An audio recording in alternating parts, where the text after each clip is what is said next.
Hi, so yesterday we finished the wall as near as we could. Got most of the concrete off it.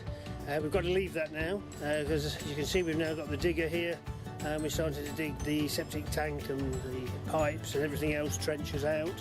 Ready for the tank which comes tomorrow. We've got 9 cubic metres of stone coming this afternoon, which is going to be laid in first, of course. So yeah, we're keeping busy and we'll keep showing you progress. Okay, thanks very much.